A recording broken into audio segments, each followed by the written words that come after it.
Estas son las perlas entre nefros con Jonathan Chávez y Chava López.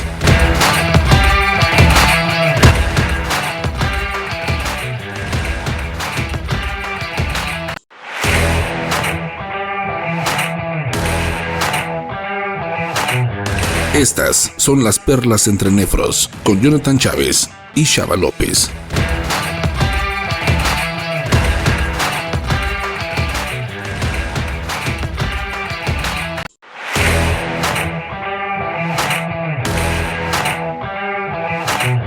Estas son las perlas entre nefros con Jonathan Chávez y Chava López.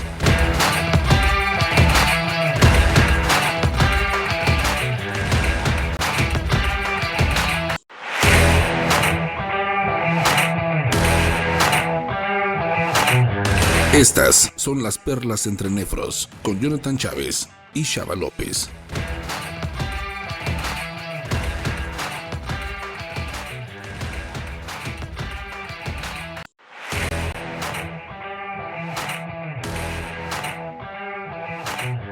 Estas son las perlas entre nefros con Jonathan Chávez y Chava López.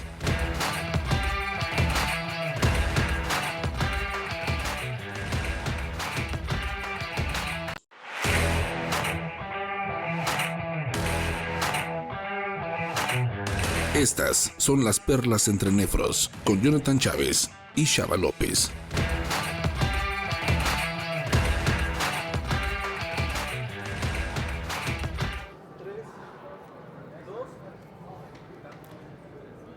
Hola a todos, ¿cómo están? Hey Jude. Pues seguimos aquí en el Congreso Internacional de Nefrología IMIN 2023 en la Expo Santa Fe. Y la verdad es que ha sido un día de intensa actividad, bastante nutrida, bastante divertido, hay muchas sorpresas y pues lo más importante, como siempre les digo, para mí es un gusto estar con ustedes aquí en las Perlas de Entre Nefros y sobre todo acompañado de mi gran amigo John. Hola mi John. Hola Chava, así es, un día la verdad es que muy nutrido, mucha información, que aprendimos bastante. Entre otras cosas, Chava, pues fíjate que tuvimos la oportunidad de entrevistar al doctor Ajir Agarwal. Nada más para poner en contexto, seguramente si ustedes han leído nefropatía diabética, enfermedad renal relacionada a diabetes, diuréticos en enfermedad renal crónica, entre otras cosas, han leído al doctor Agarwal. La verdad es que es uno de los ponentes más importantes de este congreso y platicamos acerca de la relevancia que tiene medir albuminuria y contemplar los tratamientos con base en la respuesta a albuminuria, Chava. Sí, entonces esperemos que disfruten esta cápsula. La verdad es que es una persona, yo creo que ha de estar en el top 5 de nefrología en la actualidad, porque nefropatía diabética es lo más importante para nosotros. Disfrútenla.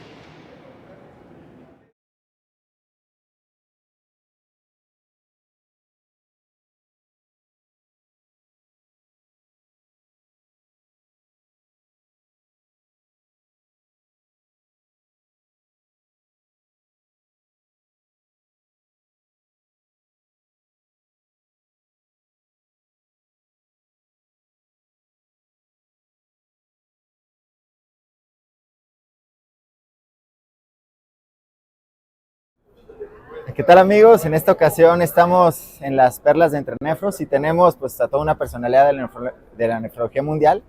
Es el doctor Ajir Agarwal, el cual ha sido el autor de múltiples estudios clínicos, ensayos que han cambiado la trayectoria de cómo tratamos la enfermedad renal crónica, la diabetes, entre otras cosas. Muchas de sus citas seguramente las verán representadas en exposiciones alrededor de todo el mundo. Y pues bueno, es un placer tenerlo en este Congreso del IMIN 2023. Así que vamos a entrevistarlo y preguntarle algo, creo que es muy importante, algo que él ha estado sometido en los últimos 10, 15 años. So, thank you for being here in Mexico City. It's a very honor to us to have you here.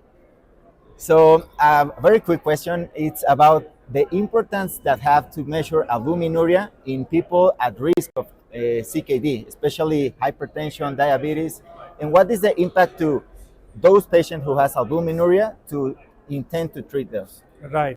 So, the albuminuria measurement is very important for the detection of the earlier stage of diabetes, especially in people with diabetes, whether they are type 1 diabetes or type 2 diabetes, it doesn't matter. In type 2 diabetes, the guidelines tell us that you measure it at the time of diagnosis and at least annually thereafter to screen for the presence of diabetic nephropathy. Now, when we do that, we can tell whether the patient has kidney disease, its earliest manifestation.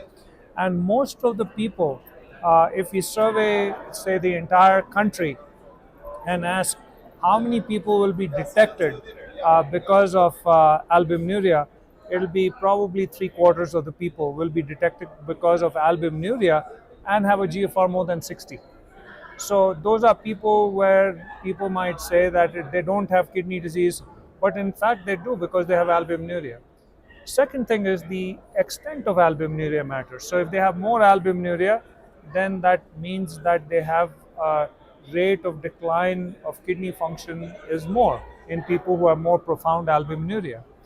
Third, what we also know is that there are now drugs available that can reduce the cardiovascular and kidney complications of increased albumin in people with type 2 diabetes, namely ACE and ARBs to begin with, SGLT2 inhibitors, and now the non-steroidal MRA, finerenone.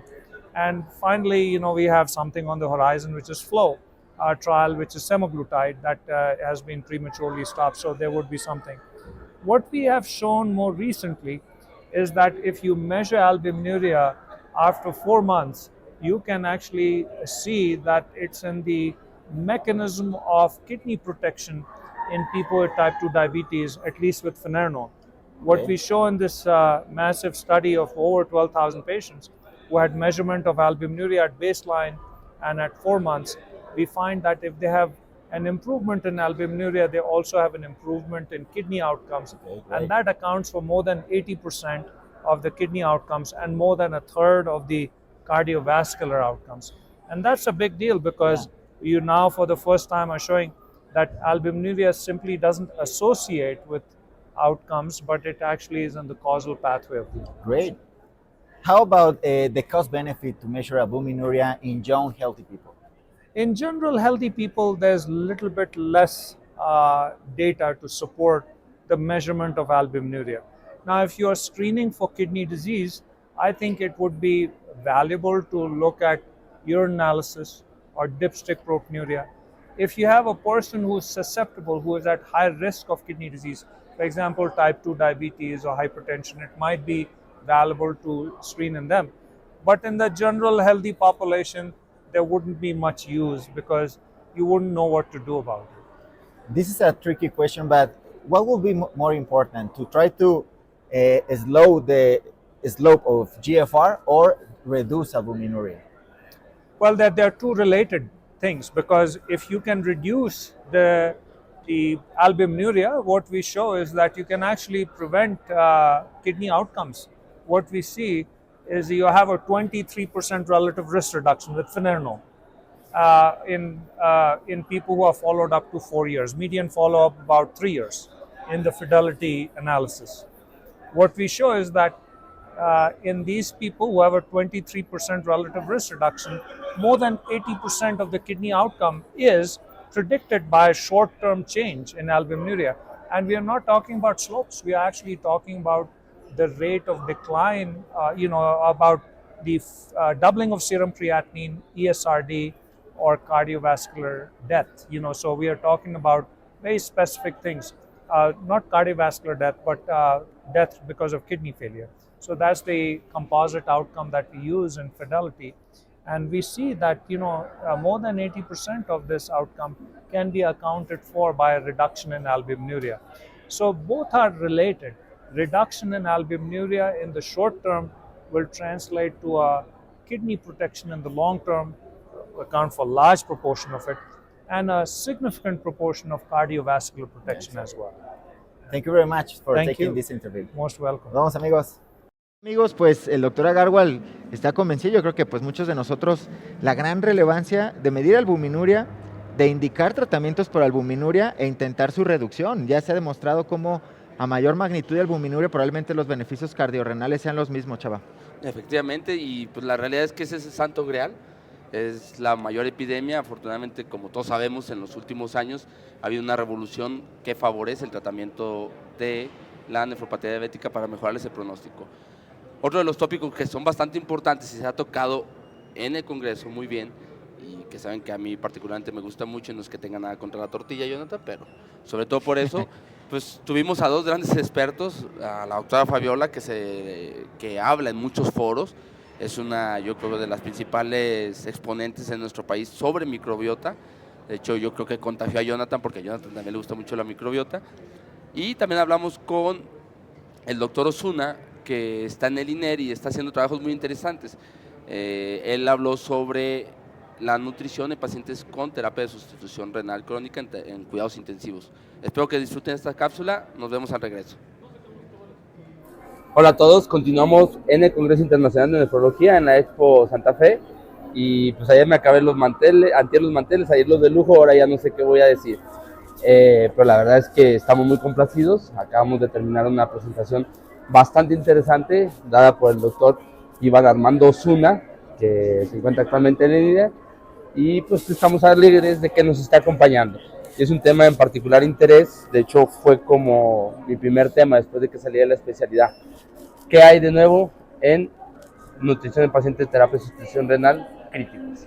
Ok, creo que es una pues área en un continuo avance, ¿no? Si bien las guías siempre han recomendado dietas hiperproteicas durante la terapia dialítica, hoy en día se pone a tela de juicio la cantidad en específico, ¿no? Recientemente salió un estudio, EFFORT se llama, es un estudio multicéntrico donde dan dietas hiperproteicas, más de 2.2 gramos kilo versus una dosis usual, menos de 1.2 gramos por kilo. Y aparentemente el 1.2 no se asocia a peores desenlaces, que es lo que podríamos pensar, ¿no? Aunque pues no se estudian desenlaces funcionales o de composición corporal, ¿no? En ese sentido, creo que podría tener un impacto aquel paciente que tiene una provisión subóptima en materia de masa muscular, por ejemplo, en materia de pues capacidad física, si se va a su casa caminando, por ejemplo, ese tipo de cosas, ¿no? Sí, que de hecho, bueno, ahorita hablamos un poco de eso, pero es de las cosas que más olvidamos. O sea, muchas veces los médicos decimos, ya sale terapia intensiva, ya no nos interesa nada, y hay estudios pues que reportan como un 30 o un 50% de los pacientes en los primeros 6 meses que están en terapia intensiva fallecen, y fallecen por su disfunción, sobre todo por esta desnutrición o pérdida muscular que se genera durante la estancia en terapia intensiva. Preguntas muy específicas. ¿Qué es más importante? ¿La energía o las proteínas? Híjole, creo que es una pregunta un poco compleja, ¿no? Lo es. Yo creo que hay que darle pauta a las dos cosas, pero ¿sabes? O sea, creo que no radica solo en energía y proteína, o sea, la parte de hidratos de carbono, por ejemplo, ¿no? Muchas veces se utilizan fórmulas especializadas donde ni siquiera le llegas a la ingesta diaria recomendada de hidratos de carbono de 130, 150 gramos en el paciente crítico, y al final, pues, lo único que estás contribuyendo es al uso de las proteínas que tú estás suplementando como un sustrato energético para la vía de la gluconeogénesis. Entonces, creo que hay que ampliar el panorama también a incluir a los hidratos de carbono e incluir las fuentes de lípidos que el paciente está recibiendo, ¿no? Y más allá de eso, o sea, con frecuencia el paciente no recibe lo que tú prescribes, ¿no? Entonces, al final, ¿de qué sirve que prescribas 25 calorías y 1.5 si el paciente termina recibiendo el 50%, ¿no? Porque a veces nuestra única monitoreo es, ¿tiene el paciente dieta o no? Pero no recibió las horas que tenía prescrito, ¿no? O por qué fue la suspensión, o sea, tratar de estandarizar el protocolo de infusión como tal, ¿no? Más allá de prescribir en la hoja 30 calorías, 1.5 gramos por kilo, como con frecuencia se suele hacer, ¿no? Sí, efectivamente, es lo que yo creo que pasó específicamente en la prescripción de la terapia de sustitución renal. Yo creo que pasa mucho eso con la terapia de nutrición, que yo siempre les digo, bueno, ¿por qué no estamos peleando cuánto va a dar si ni siquiera puedo tener estandarizado que le dé lo que le tengo que dar? Claro. La mayor parte de las veces no llegamos ni al 60-70%, de hecho, el estudio de Ford que tú dices no llegan al 80% sí, en la mayoría. Entonces, al principio en los tiempos decíamos, pues hay que darle CRRT hasta 35 para asegurarnos darle 25. ¿Y por qué no hemos hecho esa estrategia en la terapia de nutrición? Dice, pues darle 3 gramos, a ver si con eso me aseguro de darle 1.5. Ahora, algo que también es sumamente importante. Ahorita vi un poquito de tu tendencia, sí o no, fórmulas especializadas y sí o no, suplementaciones. Ok. Y respecto a las fórmulas especializadas, lo que no debemos de perder de vista es que estamos buscando cubrir las necesidades nutricionales del paciente, ¿no? Independientemente de lo que la etiqueta del producto te diga, ¿no? Que eso pasa mucho en este sentido, ¿no? Entonces, utilizar, sí, fórmulas especializadas, densamente energéticas, con buena calidad de proteína, porque no es lo mismo que tengas un producto que tiene 1.5 gramos de proteína, no sé, por 100 mililitros, a otro que tiene lo mismo, pero este tiene más suero de leche y este tiene proteína vegetal. O sea, la biodisponibilidad y el uso como tal de la fuente es completamente distinta, ¿no? Entonces, creo que a veces nos encasillamos a eso, ¿no? Al número y no a todo lo que rodea en torno a los ingredientes de la formulación, a las características que tenga, entre otros aspectos. Exacto. No, pues Iván, muchas gracias por este tiempo que nos regalas. Ya lo saben, esto es un tema que está en continuo crecimiento. Afortunadamente Iván es alguien que nos representa en México y que está evolucionando, presentó un trabajo muy importante de cuánto se pierde en cada terapia. Los invito a que lo busquen y pues que sigas disfrutando del congreso. Seguimos aquí en Tenefros. Gracias. Muchas gracias por la invitación. ¿Qué tal, amigos? Estamos en Entre Nefros, en las cápsulas. El día de hoy estamos entrevistando a Fabiola Martín del Campo. Bueno, yo tengo años conociendo a Fabiola, es una experta en nutrición renal y ha tocado un tema muy relevante. Yo también tengo pues, la particularidad de que enfáticamente en este tema me he interesado en los últimos años y es acerca de la microbiota intestinal en los pacientes con enfermedad renal crónica. Como sabes, hemos visto cómo este proceso de disbiosis intestinal puede afectar el metabolismo de prácticamente muchas moléculas que medimos de inflamación, la absorción de fosfato, inclusive la incidencia y prevalencia de hipertensión arterial y sobre todo por la progresión de enfermedad renal crónica. Yo estoy convencido que es imposible que trillones de bacterias que tenemos y seres vivos en el intestino no tengan algún impacto en nuestra salud y el proceso de enfermedad. Dime, Fabiola, ¿cuál es tu postura actualmente en la medición y el posible tratamiento de la disbiosis intestinal en la enfermedad renal crónica? Híjole, es una pregunta excelente porque es tan grande la interacción que puede haber entre todo este mundo que tenemos en el intestino, que creo que ningún acercamiento actual nos permite realmente conocer qué tenemos, cómo viven, cómo crecen y cómo se metabolizan. Entonces considero que tal vez las estrategias que actualmente pueden ser más globales y más completas tienen que ver con la alimentación. Es decir, cómo a través de lo que nosotros consumimos de manera general pudiera hacer una modificación mucho más grande que pensar en modificar una sola bacteria, un solo ingrediente o una sola molécula.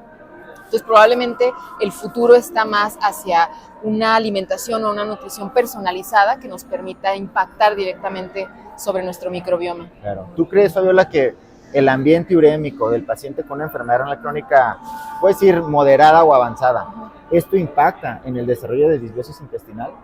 Indudablemente creo que tiene un efecto, y no solamente el propio ambiente rico en toxinas, ¿no?, que comienzan a acumularse, sino también muchos de los tratamientos o del manejo que se hace del paciente. Y no solamente pensando en el tratamiento farmacológico que hace el nefrólogo, sino lo que también hace muchas veces el nutriólogo, que puede no ser lo más adecuado, ¿no?, como las restricciones dietéticas que pudieran llevar a que este entorno de por sí dañado pueda seguir empeorando todavía más la producción de toxinas, la producción de marcadores inflamatorios que empeoran la progresión de la enfermedad renal. Por último, ¿es momento de intentar dar a los pacientes probióticos, prebióticos para modular esta microbiota? Creo que no es el momento adecuado, particularmente en temas de bacterias, porque no conocemos realmente su metabolismo, pero probablemente la fibra y los alimentos ricos en fibra sean donde tendríamos que poner el foco realmente para lograr una intervención rápida, efectiva y sobre todo económica y al alcance de todos los pacientes. Muy bien, excelente, muy objetiva, muy clara. Te agradezco que hayas participado, que hayas aceptado la entrevista y pues seguimos aquí disfrutando del congreso. Muchísimas gracias a todos. Gracias, Jonathan. Nos vemos. Pues como vieron, estos siguen siendo por un lado, un tema muy controversial, la nutrición en pacientes en terapia de reemplazo renal continuo, en donde todavía no sabemos, uno, qué dar, y segundo, tampoco cómo darlo, porque generalmente nos quedamos muy cortos. Y por otro lado, un tema en el que tenemos bastante evidencia, comentamos John y yo, en donde cómo tenemos evidencia que modificar la microbiota en cualquier contexto del ser humano sano o con cualquier tipo de enfermedad impacta siempre positivo, pero no sabemos cómo hacerlo. Entonces, esas son las tareas que nos tenemos que llevar a casa, pero la realidad es que ha habido otros tópicos que son bastante interesantes, Millo. Claro. Sí, en la siguiente cápsula, por ejemplo, veremos ahora una cápsula, yo creo, muy nutrida, de las que más he disfrutado en este congreso, con Juan Carlos Vélez. Juan Carlos Vélez, recordemos que él es un experto en el manejo de pacientes con hepato renal, en sedimento urinario, en terapias de reemplazo renal continuo. En esta ocasión hablamos de probablemente el tópico más famoso que tiene, que es síndrome hepatorrenal. Espero les guste, amigos. Vamos a su cápsula. ¿Qué tal, amigos? Continuando con las perlas entre nefros, en esta ocasión al doctor Juan Carlos Vélez. Doctor Juan Carlos Vélez, sin duda una de las grandes personalidades que nos acompañan en este IMIN 2023, dando unas pláticas, bueno, desde mi punto personal, las mejores de todo el congreso, lo mismo que pasó en el ASN pasado. Así que, entrando rápido al tema, doctor, usted nos platicó acerca de un concepto, de cómo ha ido cambiando el concepto de hepatorrenal desde la primera vez que se escribió hasta la forma actual que lo debemos de concebir.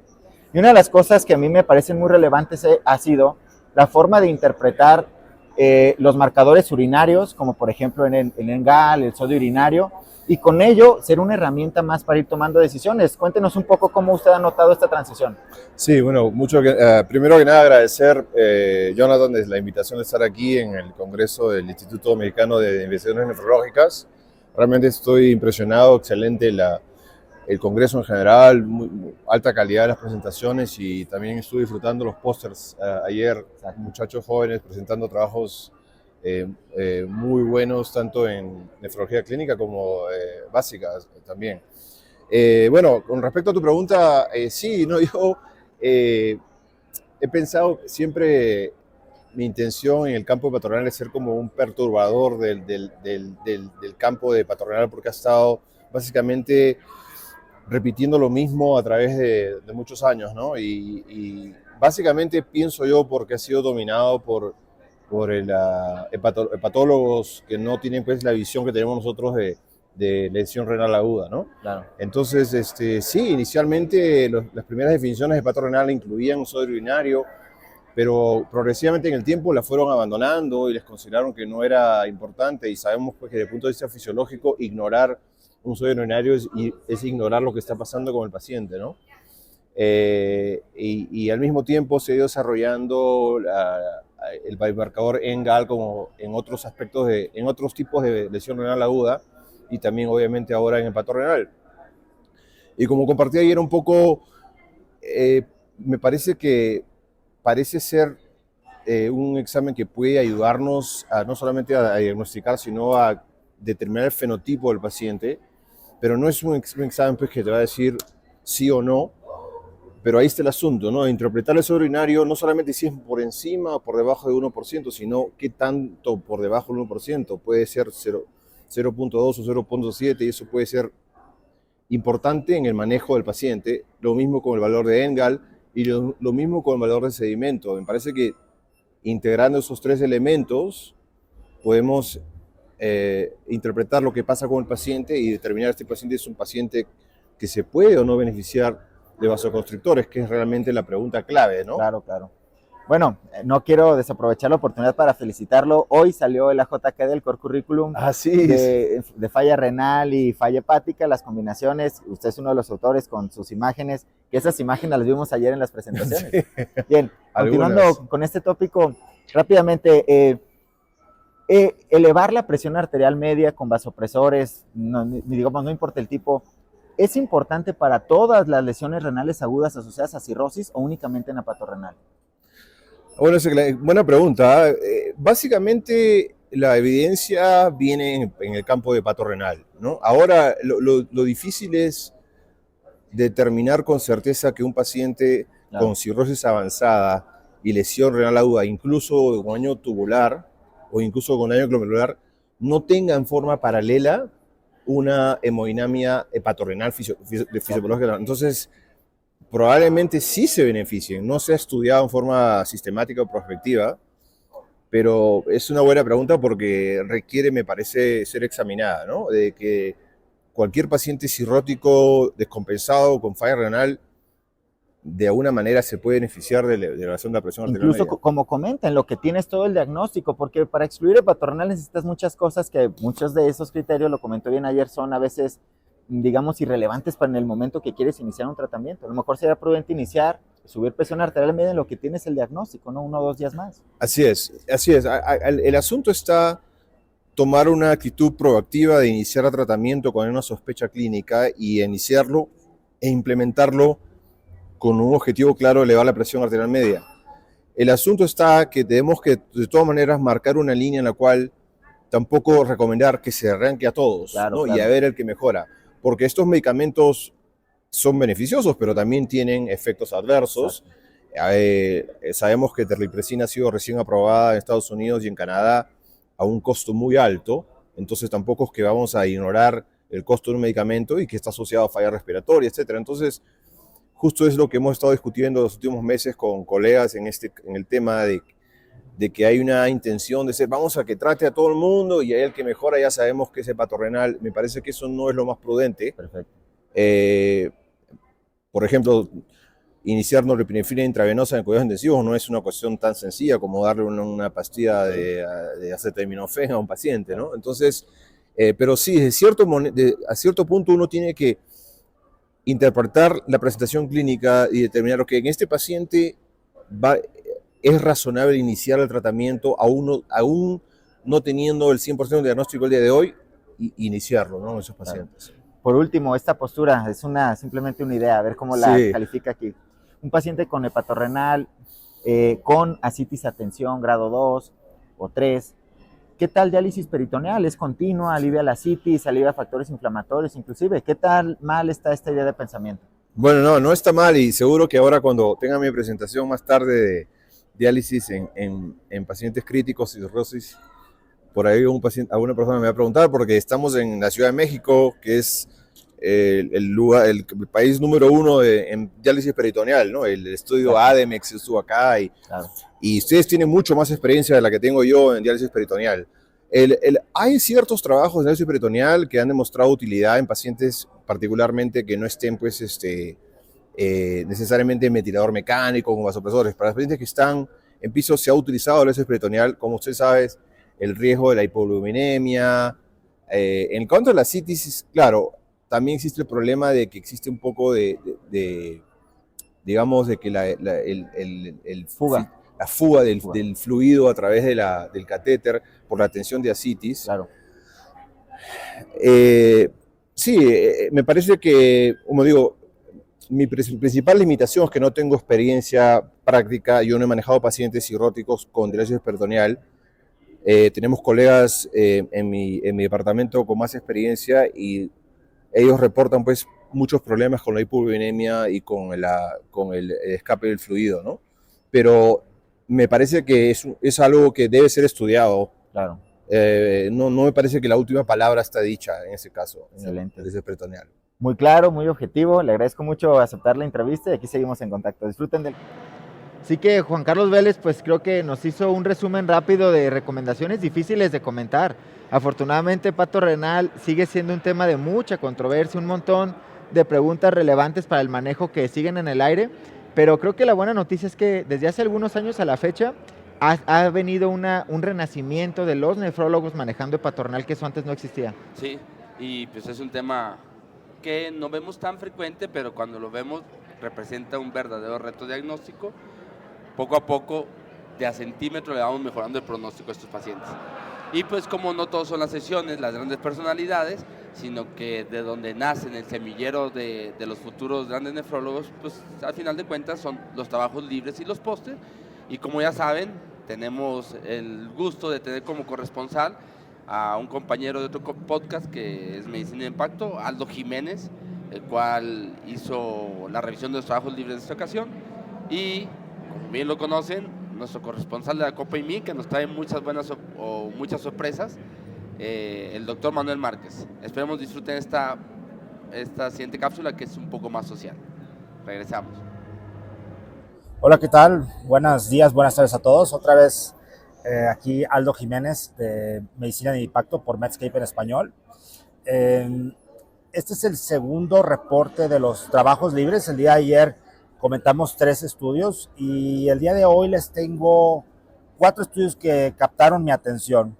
Siempre es bueno estas sesiones porque nos da una idea de qué están haciendo las instituciones que llevan la nefrología en nuestro país. Entonces, por ejemplo, a mí me interesa qué están haciendo en el Chávez, qué están haciendo en nutrición, qué están haciendo en el Hospital General, y esa parte creo que es la que nos aporta mucho. Ayer hablábamos de algunos estudios que van hacia el futuro y hoy vamos a hablar de cuestiones un poco más prácticas. El primer estudio fue publicado, fue expuesto, por el grupo del Hospital Ignacio Chávez, liderado por el doctor Moguel, y fue un estudio de biopsia renal, ¿no?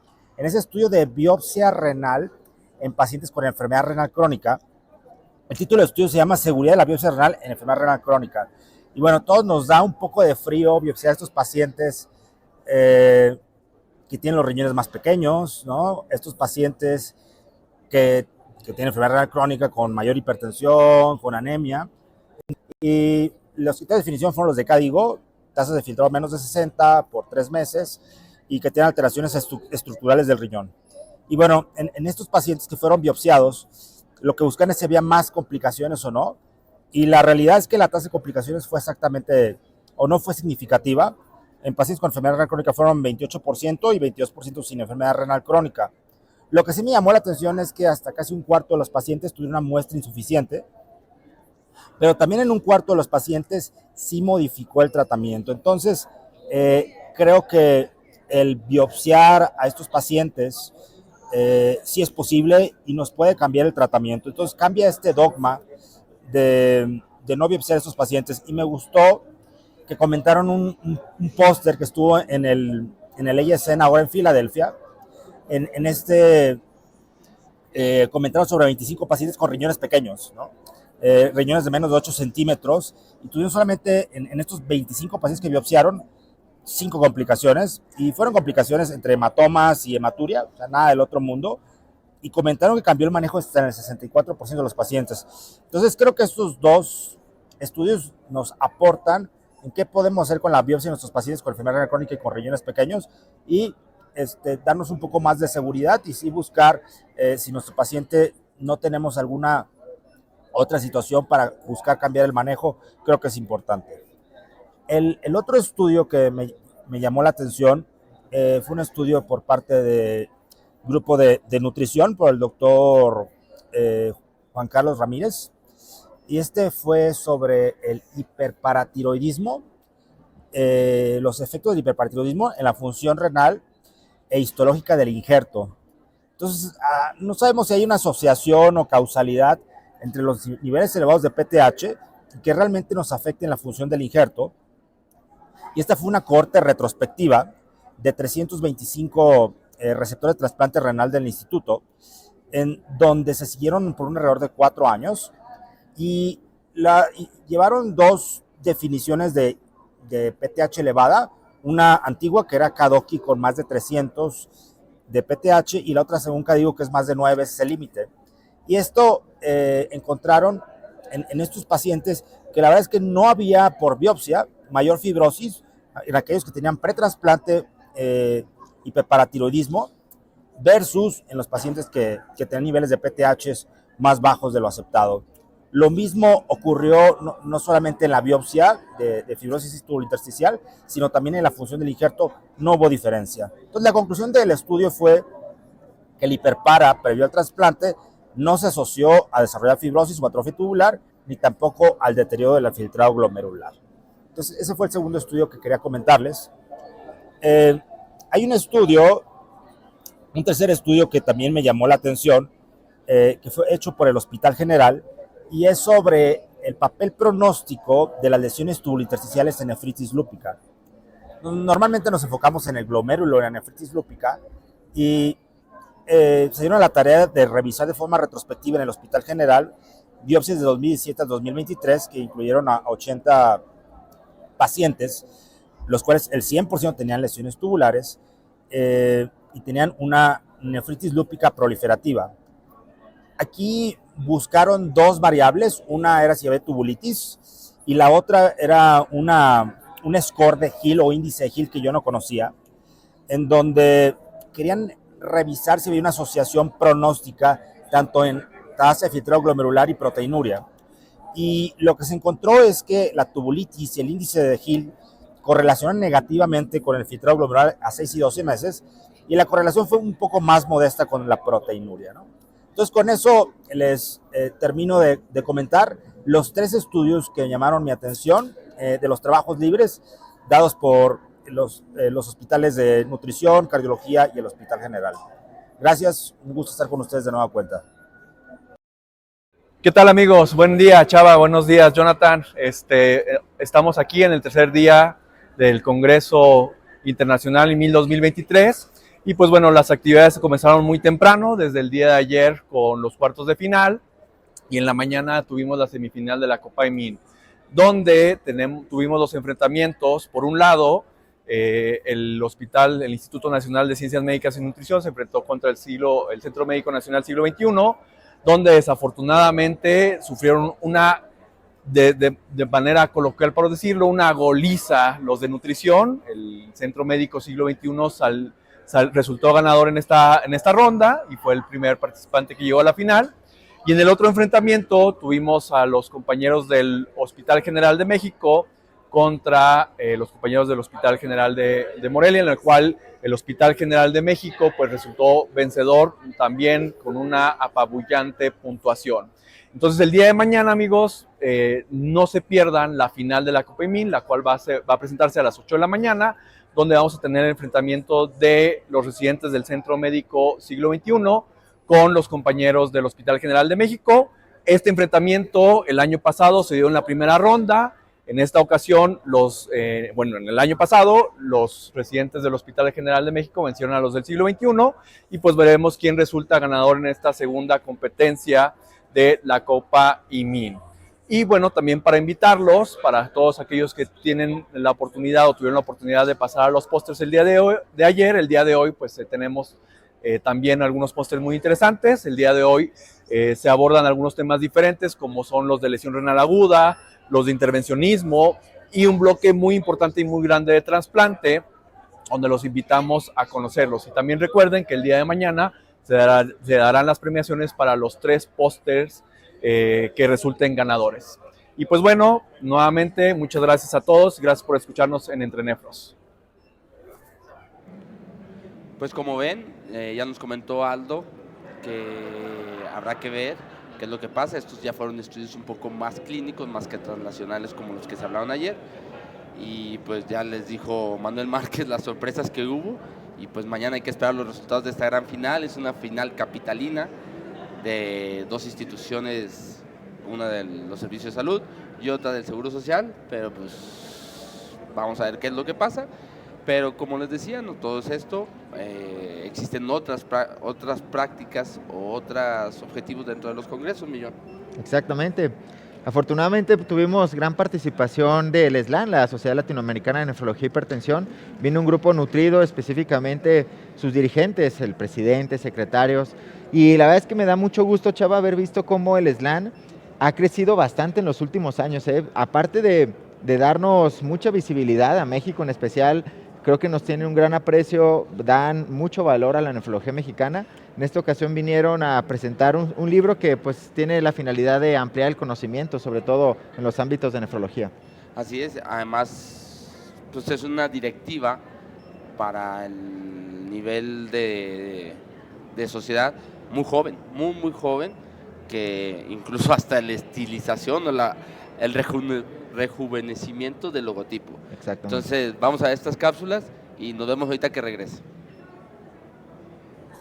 Hola, continuamos en el segundo día del Congreso Internacional de Nefrología IMIN 2023 acá en Santa Fe, y como les he dicho, pues hoy estamos de gala. Tenemos el lujo el día de hoy de estar acompañados de 2 grandes personalidades de la nefrología latinoamericana. Son los que nos representan. Está la doctora Villavicencio y el doctor Rico, bienvenidos. Para nosotros es un placer que nos estén acompañando. Ellos son los reyes mandantes ahorita de nuestra sociedad hermana mayor, que es la SLAN, y la realidad de las cosas que vinieron a hablar, ahorita nos dieron unas pláticas bastante buenas, sobre el pasado, el presente y el futuro. Y ya que estamos hablando de Latinoamérica, ya decía Sábato, el argentino, que no somos lo que éramos antes, pero gracias a lo que éramos, somos lo que somos. Entonces, ¿cuál es el presente, pasado y futuro, doctor Rico, de la nefrología en Latinoamérica? Bueno, primero que todo, hola, cordial saludo para todos.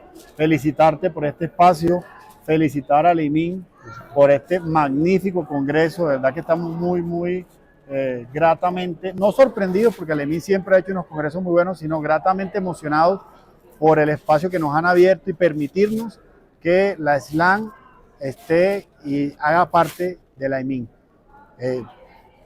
Acabamos de salir, mi amigo, de un simposio muy importante para nosotros, un simposio donde dimos a conocer el pasado, que es importante, ha sido la base del SLAN, el presente, que es muy emocionante, y el futuro que viene, donde tenemos claro en esta comisión directiva la inclusión, la participación desde el nefrólogo más adulto, experimentado, que nos va a aportar mucho, hasta ese nefrólogo que está en formación, y por supuesto la innovación, que es muy importante.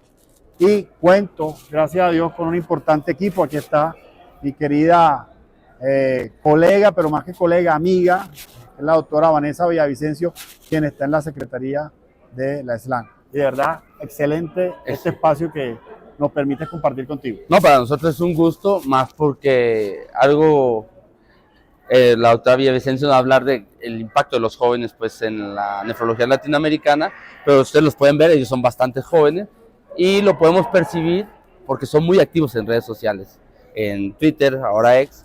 Y doctora, pues, los jóvenes, ¿cuál es su papel en la actualidad o qué es lo que estamos haciendo para apoyarlos? Y bueno, gracias por el espacio. La verdad, como SLAN estamos bastante agradecidos de estar aquí y poder llevarles información a todos ustedes y a toda la comunidad para que puedan estar con nosotros. Y bueno, el Comité SLAN Joven nace ahora en el 2023, ya venía creciendo o madurando desde la directiva pasada con las pasantías que hacían los médicos jóvenes, ¿no? Pero quisimos introducir y llegar mucho más allá. Ya sabemos que el SLAN ha venido creciendo exponencialmente, ya tiene un nombre, donde lidera más la experiencia. Pero nos hacía falta un poco de ese ímpetu, de esas ganas de comerse el mundo, que yo siempre lo digo, y de ponernos la camiseta para seguir avanzando y trabajando en aquellas cosas que están en la actualidad. Un ejemplo y claro ejemplo de eso es México, de cómo ha evolucionado el intervencionismo. Cada vez el médico necesita apalancarse o apoyarse más de aquellas herramientas que tenemos a la mano, ecografía, de poner catéteres, de algo que es muy nuestro. Porque nosotros estamos con el paciente todo el tiempo y luego nos desvinculamos porque se fue al cirujano de otro lado y lo perdemos. No, es nuestro, ya tenemos nosotros una química con ellos y hay que seguirlo. Entonces eso es lo que tenemos ahora, queremos ir capacitando. Hay países que no tienen la oportunidad, como lo puede tener México o Argentina, que están muy actualizados por sus políticas de salud, y eso es lo que queremos, traer médicos jóvenes de otros países que no tienen esta oportunidad para que lo vengan a hacer acá, y esto apalancado por la SLAN. La SLAN va a estar apoyándolos, estamos armando proyectos para que puedan por lo menos 6 médicos al año poder irse a ir a rotar e ir a tener esas capacidades, adquirirlas para que luego vuelvan a su país y ellos sean los mentores, sean quien puedan formalizar o formar más médicos en beneficio de la comunidad.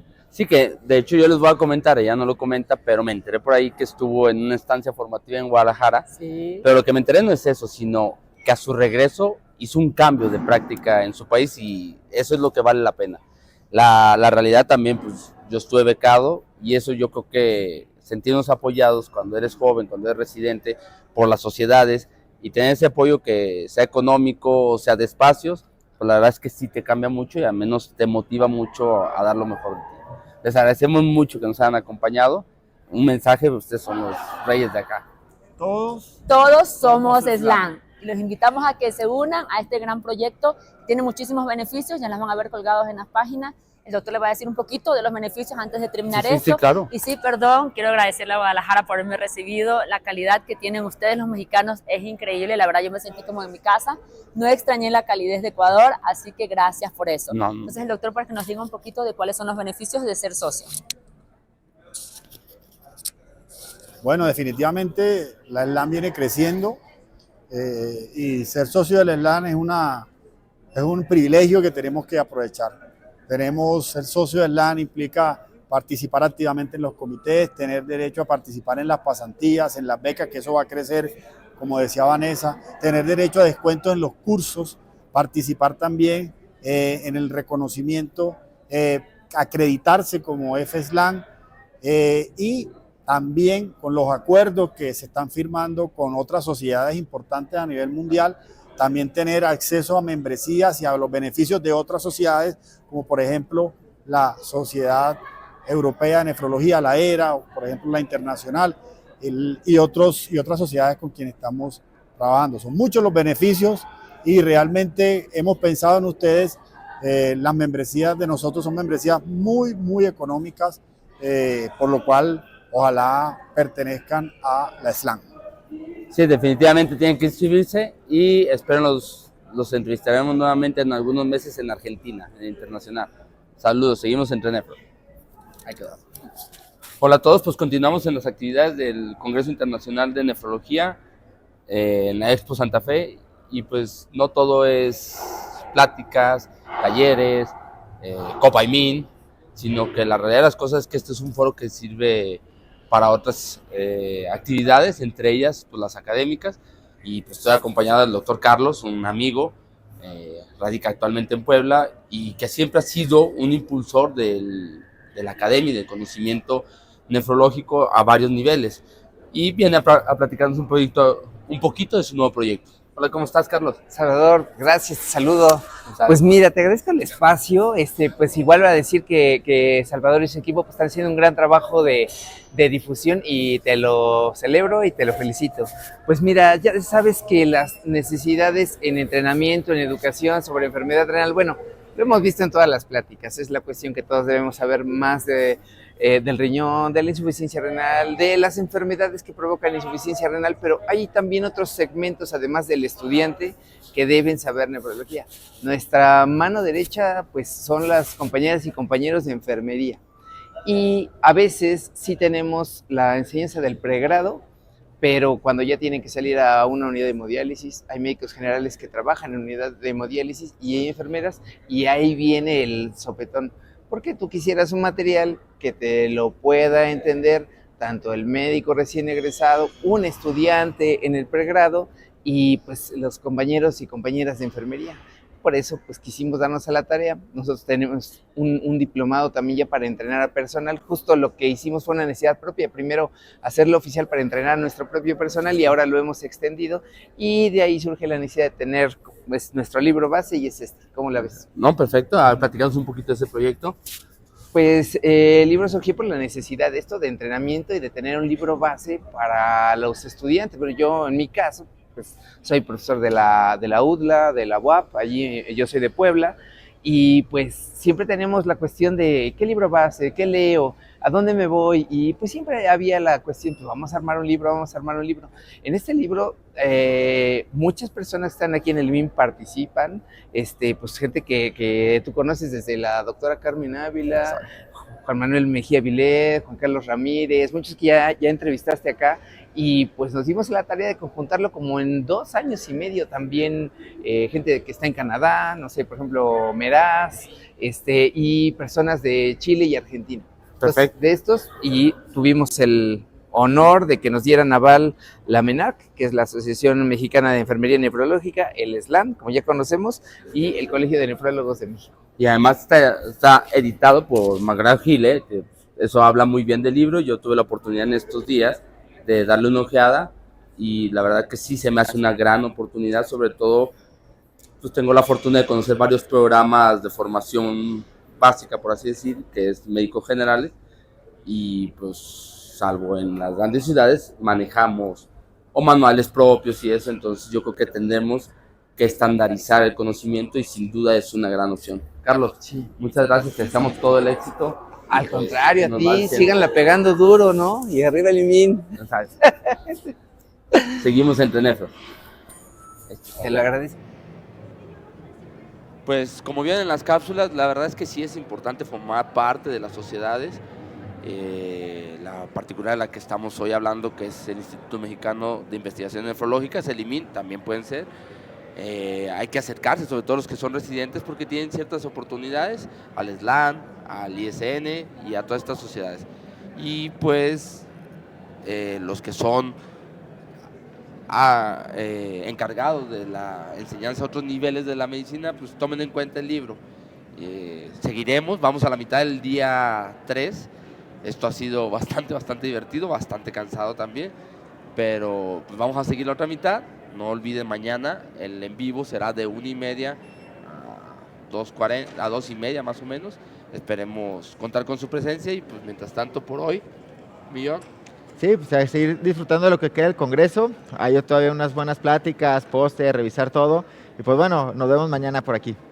Seguimos entre Nefros. Hasta luego, hasta mañana.